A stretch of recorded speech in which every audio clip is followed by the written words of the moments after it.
Olá pessoal, tudo bem? Aqui é o professor Bruno Oliveira. Estamos iniciando mais uma aula de questões de direito administrativo. Esse é o nosso curso de 1000 questões de direito administrativo. Aula de número 9. E nessa aula de número 9, nós iniciaremos com o primeiro bloco, resolvendo as questões 201 a 205. E o tema da nossa aula é a administração direta e indireta. Nós vamos aí durante umas 4 aulas, portanto resolveremos umas 100 questões só sobre administração direta e indireta.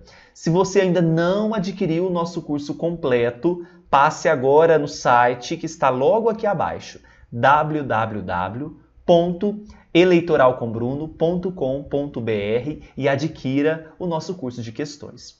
Vamos à questão 201? Olha só.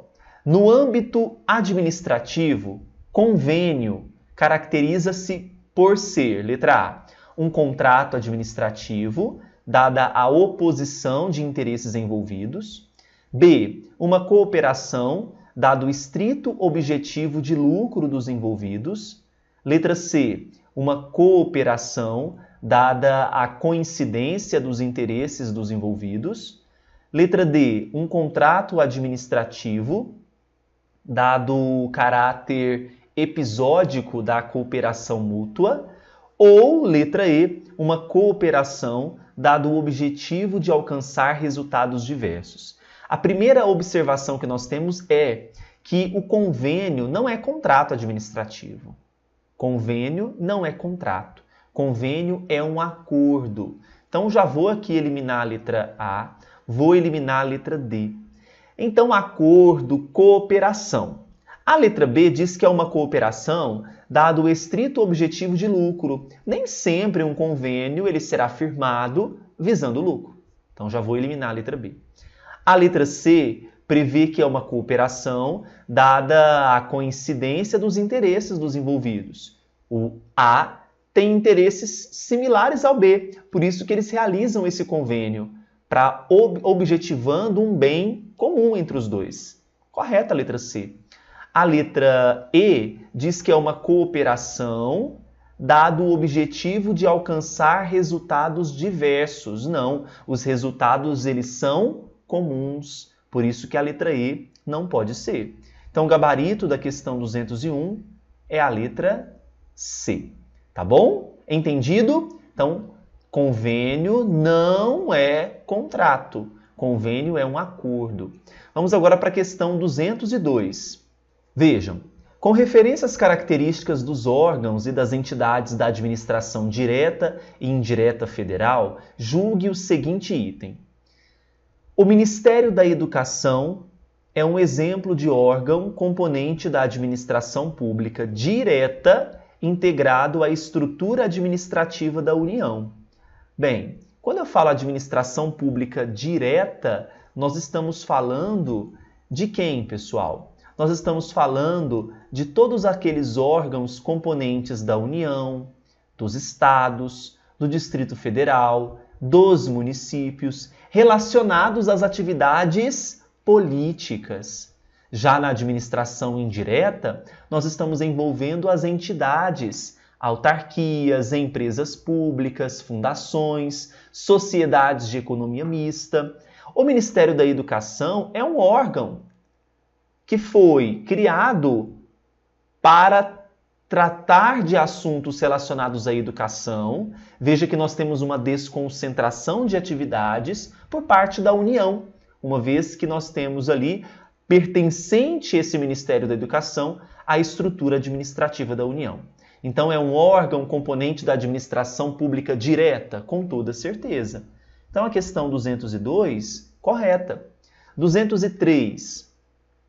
Em relação à organização administrativa, letra A. A criação de uma agência reguladora, autarquia em regime especial, é decorrente do fenômeno da desconcentração? Não, agências reguladoras, as autarquias, elas são criadas decorrentes de qual fenômeno? Da descentralização. Uma vez que a descentralização refere-se à criação de entidades. Letra B, uma empresa pública, prestadora de serviço público, é criada por meio do fenômeno da descentralização, enquanto uma empresa pública, exploradora de atividade econômica, é criada por meio do fenômeno da desconcentração. Não, gente. É óbvio que as empresas públicas elas poderão ser criadas para prestar serviços ou explorar atividade econômica, mas em ambas as situações, elas são criadas por meio da descentralização. Então, letra B, falsa. Letra C. No Brasil, a criação de territórios federais constitui hipótese de descentralização geográfica ou territorial. E aí, o que vocês acham disso? Nós temos uma série de hipóteses de descentralização por outorga. Uma das hipóteses é a descentralização territorial, que é justamente na criação de territórios no cenário brasileiro. Então, quando nós ouvirmos falar de descentralização geográfica ou territorial, se refere justamente à criação de territórios federais. Letra C, correta. D. A criação de uma secretaria municipal é hipótese de descentralização? Não. Veja que há uma desconcentração de atividades no âmbito do município, criando-se essa secretaria municipal. O que nós temos é uma desconcentração. Letra E. A transferência de uma competência de um órgão superior a um órgão subalterno, sem quebra de hierarquia, é hipótese de descentralização? Não, gente. Olha, não houve quebra de hierarquia, houve uma transferência de competência interna, pelo visto. Não é descentralização, é o quê? Desconcentração. Então, letra E está incorreta, o gabarito, letra C. Questão 204. A administração direta é constituída de órgãos, ao passo que a indireta é composta por entidades, até aqui tudo bem, dotadas de personalidade jurídica própria, maravilha, como as autarquias, que são destinadas a executar serviços públicos de natureza social e atividades administrativas. Veja, eu tenho, por exemplo, o INSS, é uma autarquia e exerce serviço público de natureza social referente à Seguridade Social.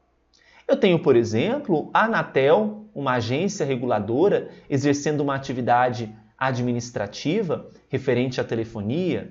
Então, realmente, essas autarquias elas são criadas objetivando a execução de serviços públicos de natureza social e, ora, também atividades administrativas. Correta a questão 204. 205. De acordo com a Lei 13.303 de 2016, a entidade dotada de personalidade jurídica de direito privado, grifem aqui, já não pode ser a autarquia, que é direito público, com a criação autorizada por lei, não pode ser então a autarquia, patrimônio próprio, cujo capital social é integralmente detido pela União, Estados, DF ou municípios. Então pode ser duas, ou empresa pública ou a sociedade de economia mista. Por que não pode ser a sociedade de economia mista? Porque na sociedade de economia mista, apesar de eu ter um patrimônio maior público, existe também um patrimônio privado. E ela vai ser criada somente na modalidade sociedade anônima, enquanto a empresa pública não há essa somente sociedade anônima. E a empresa pública é integralmente o patrimônio público. Por isso que nós estamos diante de uma empresa pública, gabarito letra C para a questão 205. Ok? Muito cuidado com isso. Assim, nós fechamos esse primeiro bloco da aula de número 9 e agora nós vamos caminhar para o segundo bloco, mas, claro, somente para você que adquiriu o curso completo de 1000 questões. Até mais, um grande abraço para todos vocês. Tchau, tchau.